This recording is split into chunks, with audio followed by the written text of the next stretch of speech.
നമസ്കാരം. തെരഞ്ഞെടുപ്പ് സ്ട്രാറ്റജികളിൽ ഇതിഹാസ സമാനമായ മുന്നേറ്റങ്ങൾ ഗുജറാത്തിൽ മോദിയെ മുഖ്യമന്ത്രിയാക്കുകയും പിന്നീട് 2014 പ്രധാനമന്ത്രിയാക്കുകയും പിന്നീട് കർണാടകത്തിൽ കോൺഗ്രസിന് സർക്കാർ രൂപീകരിക്കാനുള്ള സാഹചര്യം ഒരുക്കുകയൊക്കെ ചെയ്തു എന്ന് പറയുന്ന ഇതിഹാസ സമാന മുന്നേറ്റങ്ങൾ PR സ്ട്രാറ്റജിയിൽ ഉണ്ടാക്കിയ സാക്ഷാൽ കനകോലുവിൻ്റെ കേരളത്തിലെ ഓപ്പറേഷൻ പാളിപ്പോവുകയാണോ?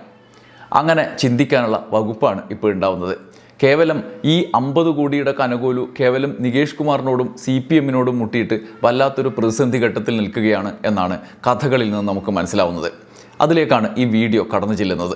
ആദ്യം പ്രതിപക്ഷ നേതാവ് VD സതീശൻ്റെ ഒരു വാചകം കേൾപ്പിച്ചുകൊണ്ടാണ് ഞാൻ തുടങ്ങുന്നത്. കനകോലുവിനെ സ്ട്രാറ്റജി നിശ്ചയിക്കാനും PR നടത്തിപ്പിനും ഏൽപ്പിച്ച വാർത്തകൾ വന്നതിന് ശേഷം ഒരു തദ്ദേശ തെരഞ്ഞെടുപ്പ് നടന്നിരുന്നു. കോൺഗ്രസ് വലിയ വിജയം നേടി. UDF സാധാരണ നടക്കാനുള്ള ചർച്ചകളൊന്നും ആയിരുന്നില്ല ആ തെരഞ്ഞെടുപ്പിൽ അസാധാരണമായി ഉയർന്നു വരികയും നടക്കുകയും ചെയ്തത്. വൈകാരികമായ കുറേ സംഭവങ്ങൾ, മതവിഭാഗീയത പ്രശ്നങ്ങൾ അസാധാരണമായി അപ്രതീക്ഷിതമായ നിലയിലേക്ക് ഉയർത്തു വന്നു ചർച്ച ചെയ്യപ്പെട്ടു. തെരഞ്ഞെടുപ്പ് കഴിഞ്ഞു. നിയമസഭാ തെരഞ്ഞെടുപ്പാണ് അടുത്തത്. കനകോലു തിയറികൾ അപ്ലൈ ചെയ്ത് തുടങ്ങിയ അടുത്ത ഘട്ടം കുറച്ചുനാൾ മുമ്പത്തെ ഒരു 3 ആഴ്ച മുമ്പത്തെ, അതായത് കൃത്യമായി പറഞ്ഞാൽ ജനുവരി 30 ഒരു പ്രതികരണമാണ്. വിദ്യാഭ്യാസ വകുപ്പിനും ശിവൻകുട്ടിക്കുമെതിരായ ആക്രമണത്തിൽ സതീശൻ ശിവൻകുട്ടിയെ തെറി പറഞ്ഞതും പിന്നാലെ അത് വിശദീകരിച്ചുകൊണ്ട് ഒരു നുണ പറഞ്ഞതും ഒക്കെ പൊളിഞ്ഞു പോയൊരു സമയം. അതുമായി ബന്ധപ്പെട്ട ചോദ്യങ്ങൾ പിന്നാലെ വന്നപ്പോൾ അദ്ദേഹം നടത്തിയ പ്രതികരണം അത് ഗംഭീര പ്രതികരണമായിരുന്നു. മൂപ്പര് അറിയാണ്ട് പറഞ്ഞുപോയ ആ കാര്യം ഇതെങ്ങനെയാണ്. പൊളിറ്റിക്കൽ നറേറ്റീവ്സ് ഉണ്ട് ഈ തെരഞ്ഞെടുപ്പ്. അത് LDFന്റെ ചങ്ക് തുളച്ചു പോകുന്ന പൊളിറ്റിക്കൽ നറേറ്റീവ്സ് ഉണ്ട്. ആ സബ്ജക്റ്റിൽ നിന്ന് ഒരാളും വഴിതെറ്റിച്ചു കൊണ്ടുവന്ന് നോക്കണ്ട. ആ സബ്ജക്റ്റ് വന്നുകൊണ്ടിരിക്കുകയാണ്. ലോക്കൽ ബോഡി തെരഞ്ഞെടുപ്പിൽ കേരളത്തിലെ UDF ജനങ്ങളുടെ മുമ്പിൽ അവതരിപ്പിച്ച ആയിരുന്നു ഇലക്ഷനിലെ അജണ്ട, പൊളിറ്റിക്കൽ അജണ്ട. ഈ തെരഞ്ഞെടുപ്പിലും കേരളത്തിലെ പ്രതിപക്ഷം അവതരിപ്പിക്കുന്ന വിഷയങ്ങളായിരിക്കും ഈ തെരഞ്ഞെടുപ്പിലെ പൊളിറ്റിക്കൽ അജണ്ട. അതായിരിക്കും ജനങ്ങൾ ചർച്ച ചെയ്യാൻ പോകുന്നത്. അതിൽ നിന്ന് വഴിമാറ്റി കൊണ്ടുപോകാൻ വേണ്ടിയിട്ടാണ് ഈ തോണ്ടല്, പിച്ചല്, വലിക്കല്, തോട്ടിയിട്ട് വലിക്കല്. അതിലൊന്നും ഞങ്ങൾ വീഴില്ല. അതാണ് തെരഞ്ഞെടുപ്പിൽ എന്ത് ചർച്ച വന്നാലും നറേറ്റീവ് ഞങ്ങൾ സൃഷ്ടിക്കും, അത് ചർച്ച ചെയ്യിക്കും എന്നതാണ്. തദ്ദേശ തെരഞ്ഞെടുപ്പ് കാലത്ത് ഈ കനകോലു തിയറിയിൽ സ്തംഭിച്ചു നിന്ന LDF ശരിക്കും ആ കുഴിയിൽ വീണിരുന്നു. എന്നാൽ കനകോലു തിയറിയുടെ ഒരു പ്രത്യേകത, അത് അധികകാലം അങ്ങ് പോവില്ല. 1 മാസമൊക്കെ ആണെങ്കിൽ തട്ടിമുട്ടി നിൽക്കും. ഇതിപ്പോൾ 1 മാസമൊക്കെ കടന്ന് മുന്നോട്ട് പോവുകയാണ്. അപ്പോൾ ആളുകൾ കനകോലു തിയറിയിൽ അപ്ലൈ ചെയ്ത കാര്യങ്ങൾ ശരിയാണോ തെറ്റാണോ എന്ന് ചിന്തിക്കേണ്ട സാഹചര്യങ്ങൾ വരും. ഇന്നൊരു കാര്യം പറഞ്ഞാൽ നാളെ വേറൊന്ന് പറഞ്ഞ് അതിൽ നിന്നും തടി കഴിച്ചലാക്കി മുന്നോട്ട് പോകുമ്പോൾ ചിലപ്പോൾ പഴയത് വീണ്ടും ചർച്ചയിലേക്ക് വരും. അതാണിപ്പോൾ കനകോലു അനുഭവിക്കുന്നത്, ആ തിയറി അനുഭവിക്കുന്നത്. നിയമസഭാ തെരഞ്ഞെടുപ്പിലും കനകോലു രക്ഷിക്കുമെന്ന പ്രതീക്ഷയിൽ നേതാക്കൾ സതീശൻ്റെ നേതൃത്വത്തിൽ നരേറ്റീവുകൾക്കായി പരക്കം പാഞ്ഞു. മാധ്യമങ്ങളിൽ വമ്പൻ ചർച്ചകൾ. പിന്നെ മെല്ലെ മെല്ലെ നുണകളുടെ കൊട്ടാരം ഇടിഞ്ഞു പൊളിഞ്ഞു വീഴുന്നതാണ് കാണുന്നത്. സതീശൻ്റെ നുണകൾ എന്നൊരു പേജ് തന്നെ CPM-കാരായിരിക്കാം ഉണ്ടാക്കി വലിയ സ്വീകാര്യത നേടി സോഷ്യൽ മീഡിയയിൽ ചർച്ച ചെയ്യുന്നത് നമ്മൾ കാണുന്നുണ്ട്. ഓരോ ദിവസം ഓരോ കാര്യങ്ങൾ സതീശൻ പറഞ്ഞതും വിരുദ്ധമായി പറഞ്ഞ തൊട്ട് മുമ്പത്തെ ബൈറ്റൊക്കെ വെച്ചിട്ടുള്ള ഒരു വമ്പൻ പ്രൊഫഷണൽ നീക്കാണ്. കഴിഞ്ഞ ഒരാഴ്ചയായി ഇമാതിരി PR സ്ട്രാറ്റജികൾ പാളിപ്പോയി UDF-ഉം സ്തംഭിച്ചു നിൽപ്പാണ്. അപ്പുറത്ത് ആരാണ്? കുറേ CPM സഖാക്കന്മാർ, പിന്നെ ഒരു നികേഷ് കുമാർ. എന്നാൽ പിന്നെ നികേഷിനെ പിടിക്കാൻ എന്ന് വെച്ച് സൈബർ സംഘത്തിൽ പൊട്ടിത്തെറി എന്നൊരു വാർത്ത വെച്ച് കാച്ചി. എല്ലാ ചാനലുകളും മനോരമാദി പത്രങ്ങളും സംഭവം പേരിപ്പിച്ചു. തൊട്ടു പിന്നാലെ പൊട്ടിത്തെറിച്ചു പോയവർ പറയുന്നു ഞങ്ങളിതാ ഇവിടെ ഉണ്ട് എന്ന്. അതും പോരാഞ്ഞ് നികേഷിൻ്റെ വക കൂടുതൽ സൈബർ അണികളെ കൂടെ കൂട്ടാനുള്ള ആഹ്വാനവും ഈ വാർത്ത വെച്ച് അവർ മാർക്കറ്റ് ചെയ്യാണ്. പിന്നാലെ സതീശൻ്റെ നുണകൾ എന്ന പരിപാടികൾ DYFI അടക്കമുള്ള സംഘടനകൾ സംഘടിപ്പിക്കുന്നു. ഇരുണ്ട UDF ഭൂതകാലം പുറത്തുവിടുന്നു. ഓരോ പദ്ധതികളെപ്പറ്റി ചർച്ചകൾ വരുന്നു. പറവൂരെത്തിയ VD സതീശൻ വേദിയിൽ സങ്കടപ്പെട്ട് കരയുന്നു. 50 കോടിയുടെ കനകോലുവിൻ്റെ അവസ്ഥ ഇപ്പോൾ ഇതാണ്.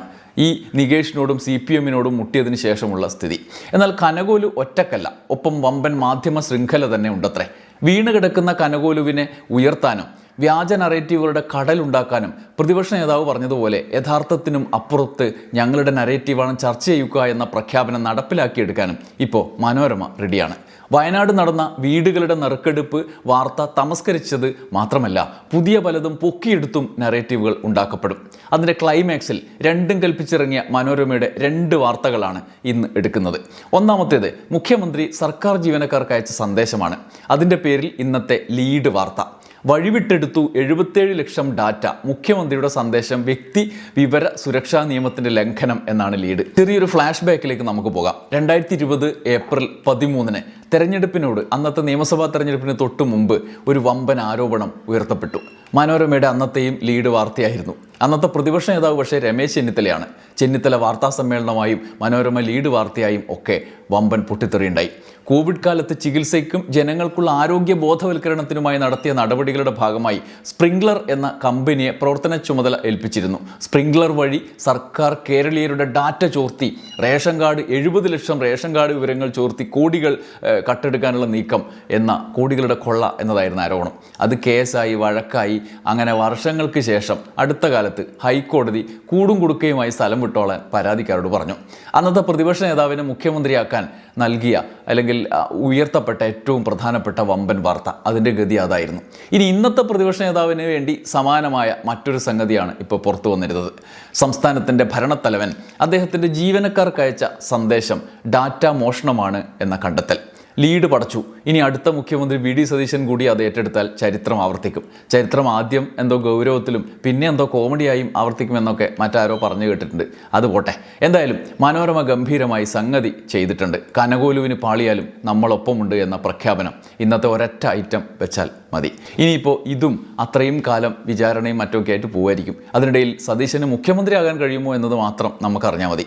അപ്പോഴും പ്രധാനമന്ത്രി നരേന്ദ്രമോദി ഓരോ തെരഞ്ഞെടുപ്പ് വരുമ്പോഴും അല്ലാത്ത ആവശ്യങ്ങൾക്കും ഒക്കെ ജീവനക്കാർക്ക് മാത്രമല്ല KC വേണുഗോപാലും സതീശനും അടങ്ങുന്ന നേതാക്കൾക്കും നമ്മളെപ്പോലുള്ള സാധാരണ മനുഷ്യർക്കും അയക്കുന്ന സന്ദേശങ്ങളുടെ ഡാറ്റയുടെ സ്ഥിതിയോ അതിലൊരു സംശയവും മനോരമയ്ക്കും കനകോലുവിനും കോൺഗ്രസിനും തോന്നാത്തത് എന്തുകൊണ്ടായിരിക്കും? അത് ചിലപ്പോൾ വിശാല രാജ്യ താല്പര്യത്തിനൊക്കെ ആയിരിക്കും. ഇനിയിപ്പോൾ അത് ചോദ്യം ചെയ്തിട്ട് വേണം രാജ്യദ്രോഹി പട്ടം ചാർത്തി കിട്ടാൻ. KC വേണുഗോപാലിന് രാഹുൽ ഗാന്ധിക്കൊക്കെ വെറുതെ വേണ്ടാത്ത പണി ആ രാഹുൽ ഗാന്ധിനെ കുരുക്കിലാക്കണ്ട. ഇത് തൽക്കാലം ഇവിടെ കേരളത്തിലാണല്ലോ, ഇവിടെ അതൊക്കെ സാധാരണയാണല്ലോ. എന്തായാലും തൊഴിൽദാതാവായ സർക്കാർ അവരുടെ ജീവനക്കാർക്ക് അയക്കുന്നത് ഡാറ്റ ചോർച്ചയും മറ്റേത് വിശാലമായ രാജ്യ താല്പര്യവും ആവുന്നത് എങ്ങനെയാണ്? സംഗതി ഗംഭീര നറേറ്റീവ് ആയിട്ടുണ്ട്. സതീശേട്ടൻ പ്രത്യേകം സമ്മാനം മനോരമയ്ക്ക് കൊടുക്കും. ഇത് മാത്രമല്ല, മറ്റൊന്നുണ്ട്. അത് ആരോഗ്യ മേഖലയെക്കുറിച്ചാണ്. ഇന്നു മാത്രം കേരളത്തിലെ സർക്കാർ ആശുപത്രികളെക്കുറിച്ച് മനോരമ പടച്ചുവിട്ട വാർത്തകളുടെ എണ്ണം 16ആണ്. 2.5 പേജ്. രോഗിയുടെ വയറ്റിൽ കത്രിക കണ്ടെത്തിയ ഗുരുതരമായ ഒരു വീഴ്ചയുടെ പശ്ചാത്തലത്തിൽ ഉടൻ കേരളത്തിലെ സർക്കാർ ആശുപത്രികൾ അടച്ചുപൂട്ടാനുള്ള ഭഗീരഥ പ്രയത്നം ഈ വാർത്തകളിലെ ആത്മാർത്ഥതയിൽ നിന്ന് നമുക്ക് വായിച്ചെടുക്കാം. ഇന്നത്തെ വാർത്തകൾ ഞാൻ ആദ്യം നോക്കാം. 1. സമരം തുടരുന്നു, പ്രതിസന്ധിയും. 2. 2.5 വയസ്സുകാരി മരിച്ചു, ചികിത്സാ പിഴവെന്ന് പരാതി. ഇത് രണ്ടും 2 സംഭവങ്ങളാണ്. സ്വാഭാവികമായ റിപ്പോർട്ടിംഗ് എന്ന് നമുക്ക് പറയാം. 1-ാം പേജിലാണ്, പ്രധാനപ്പെട്ട ഭാഗമാണ്. എന്നാൽ ഇനിയുള്ളത് നോക്കാം. അടുത്തത് എഡിറ്റ് പേജ് ഫുള്ളായിട്ട് അങ്ങോട്ട് കൊടുത്തിട്ടുണ്ട്. മുഖപ്രസംഗത്തിൻ്റെ ആ സൈഡിലെ ഒരു വരയൊഴികെ. 4-ാമത്തെ സംഭവം, സനൂപിനെ ഇരുട്ടിൽ തള്ളിയതാര്? പരമ്പര. 5. ഗർഭാശയ മുഴ നീക്കി ജീവൻ തന്നെ പോയി. 6. അശ്വതി കാത്തുകിടന്നു, മരണമെത്തുന്നവർ. 7-ാമത്തെ വാർത്ത, അമ്മയായി പിന്നെ മരണം. 8. ഇനിയും ഏറെപ്പേർ എന്ന് പറഞ്ഞ് ആ പരമ്പര അവസാനിപ്പിച്ച ഭാഗം. ഏറെ പേര് ആരൊക്കെയാണ് എന്ന് പറയാൻ ഏതായാലും മനോരമയ്ക്ക് നേരമില്ല. മൊത്തത്തിൽ സർക്കാർ ആശുപത്രിയിൽ പോകുന്ന എല്ലാവരും ഈ മട്ടിലാണ്. നിങ്ങൾ വേണമെങ്കിൽ സ്വകാര്യ ആശുപത്രിയിലേക്ക് പോയിക്കോ എന്നുള്ള മട്ടിലൊരു വാർത്തയാണെന്ന് മാത്രം. ഇനി 9-ാമത്തെ വാർത്ത, ചികിത്സയുടെ കത്രികപ്പൂട്ട് എന്ന തലക്കെട്ടിൽ 1/2 പേജ് ലേഖനം. എവിടെ? ഈ എഡിറ്റ് പേജിൽ. 10-ാമത്തെ വാർത്ത, നെടുമങ്ങാട് ആശുപത്രി ഡോക്ടർ ബിന്ദു കൈക്കൂലി വാങ്ങിയെന്ന് പരാതി. 10. ആറ്റുകാൽ പൊങ്കാല ഡ്യൂട്ടി ബഹിഷ്കരിക്കാൻ KGMOയെ. 11. റിപ്പോർട്ട് ഏകപക്ഷീയം എന്ന് നഴ്സസ് അസോസിയേഷൻ. ഇതൊക്കെ എന്തിനാണെന്നറിയാമോ? ഈ സംഭവങ്ങളെല്ലാം നടപടിയെടുത്തതിനാണ്. ഒരേ സമയം ഇരക്കൊപ്പവും വേട്ടക്കാരനൊപ്പവും സഞ്ചരിക്കുന്ന അസാധാരണ വാർത്താ ട്രീറ്റ്മെൻറ്റാണ് മനോരമയുടെ ഈ വാർത്തകൾ കാണുക. അതായത് അപ്പുറത്ത് ഈ സംഭവം നടന്നു എന്ന് പറയുന്ന രോഗിക്കൊപ്പം നിൽക്കുന്നു, ഇപ്പുറത്ത് അതിന്മേൽ സർക്കാർ സ്വീകരിച്ച നടപടിയിൽ ഇപ്പോൾ സസ്പെൻഷനോ മറ്റ് റിപ്പോർട്ടിൻ്റെ അടിസ്ഥാനത്തിലെടുത്ത നടപടിയോ ഒക്കെ എടുത്തതിന് ശേഷം അതിൽ നടപടിക്ക് വിധേയരായ ആളുകളെ ഇരയാക്കി ചിത്രീകരിച്ചുകൊണ്ടുള്ള വാർത്ത. അതാണ് ഇത് രണ്ടും തമ്മിലുള്ള മനോരമയുടെ ഇരക്കും വേട്ടക്കാരനൊപ്പം ഒരേപോലെ ഓടുന്ന പരിപാടി. ഇനി 12-ാമത്തെ വാർത്ത, ചികിത്സാ പിഴവിലെ അന്വേഷണം മെഡിക്കൽ ബോർഡ് വഴികാട്ടും. 13. നെടുമങ്ങാട് ഗർഭസ്ഥ ശിശുവിൻ്റെ മരണം ഡോക്ടർക്ക് വീഴ്ച മനഃപൂർവ്വമല്ല. 14. യുവതിയുടെ മരണം ചികിത്സാ പിഴവ് തന്നെ, നീതി കിട്ടണമെന്ന് കുടുംബം. 15. മന്ത്രി പറയുന്ന കണക്കെല്ലാം വിശ്വസിക്കാൻ ജനം മണ്ടന്മാരാണോ? 16. ഒരു വലിയ കാർട്ടൂണാണ്. അത് ഈ ഒറ്റപ്പെട്ട സംഭവം എന്ന് MV ഗോവിന്ദ മാഷ് പറഞ്ഞതിൻ്റെ അടിസ്ഥാനത്തിലുള്ളത്. ആകെ ഈ 14 പേജിൽ, പത്രത്തിൻ്റെ ആകെയുള്ള 14 പേജിൽ 2.5 പേജ് മുഴുവനായി ഉണ്ട്. ഇത് ഇക്കാലമായ കാലത്തെല്ലാമായി നടക്കാത്തതും നടന്നതും അപരാധവും ഒക്കെ ചേർത്ത് വെച്ചതാണ്. ഇന്നലെ മാത്രം സംഭവിച്ചതല്ല. എന്നാൽ ഇന്നലെ നടന്ന ഒരൊറ്റ സംഭവം അത് മനോരമ എങ്ങനെയാണ് ട്രീറ്റ് ചെയ്തത്? കാട്ടാക്കടയിലെ മമ്മൽ എന്ന സ്വകാര്യ ആശുപത്രിയിൽ ഒരു 2.5 വയസ്സുകാരി കുഞ്ഞ് മരിച്ച വാർത്ത ഉണ്ടോ? അത് ഉണ്ട്. ഞാൻ വായിച്ച 1-ാം പേജിൽ ഉണ്ട് ആ വാർത്ത. 2.5 വയസ്സുകാരുടെ മരണം എന്ന 2-ാമത് ആ വാർത്ത ഞാൻ വായിക്കുമ്പോൾ നിങ്ങൾ എന്താ വിചാരിച്ച്? സർക്കാർ ആശുപത്രിയിൽ ഇതും മരിച്ചു എന്നല്ലേ? അത് സർക്കാർ ആശുപത്രിയല്ല. അത് സ്വകാര്യ ആശുപത്രിയാണ്. ആ കാര്യം ടൈറ്റിലുണ്ടോ? ഇല്ല, മെയിൻ ടൈറ്റിൽ അതില്ല. ആ ആശുപത്രിയുടെ ഉടമ അടുത്തതായി ഭരിക്കാൻ പോകുന്നു എന്ന് കരുതി പ്രവർത്തിക്കുന്ന മുഖ്യ പാർട്ടിയുടെ ഒരു പ്രധാന നേതാവാണ് എന്ന കാര്യം വാർത്തയിലുണ്ടോ? അതിൻ്റെ മുതലാളി ഈ പാർട്ടിക്കാരനാണെന്നുള്ള വാർത്തയിലുണ്ടോ? ഇല്ല. ആകെ മൊത്തം വായിക്കുമ്പോൾ ഒരു സർക്കാർ ആശുപത്രി ഒരു കുഞ്ഞുകൂടി മരിച്ചു എന്നേ തോന്നും. അങ്ങനെ തോന്നണം.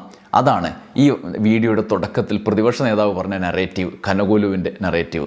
ഞങ്ങൾ ബിൽഡ് ചെയ്ത് നിങ്ങളെ കൊണ്ട് ചർച്ച ചെയ്യിപ്പിക്കും എന്ന് ആഹ്വാനം ചെയ്ത നറേറ്റീവ്.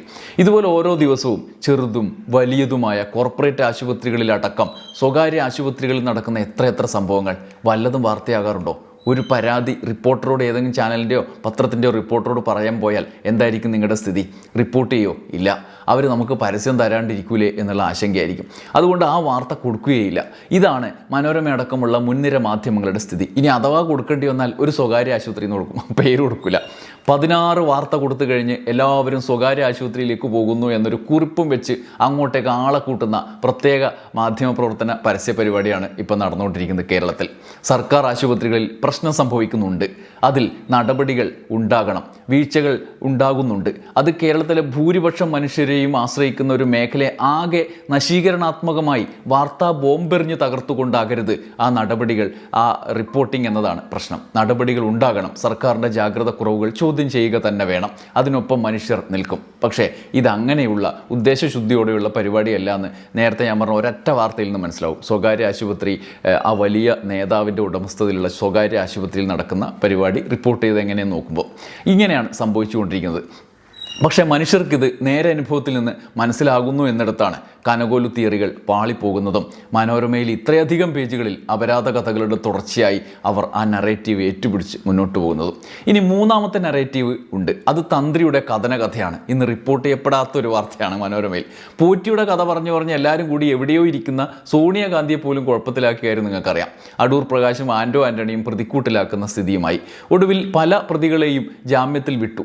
പോറ്റിയെ മെല്ലെ വിട്ട് തന്ത്രിക്ക് ജാമ്യം കിട്ടിയ ഘട്ടത്തിൽ ഈ പത്രവും കനകോലുവും തന്ത്രിപ്പാവം എന്ന നറേറ്റീവിലേക്ക് കോൺസെൻട്രേറ്റ് ചെയ്തു 2-3 ദിവസം. പക്ഷേ അതും പാളിപ്പോയി. മനോരമ ഇന്നത്തെ പത്രത്തിൽ തന്ത്രിയെ വിട്ടുപിടിച്ചിരിക്കുകയാണ്. ആ പരിപാടിയെ കൊടുത്തിട്ടില്ല.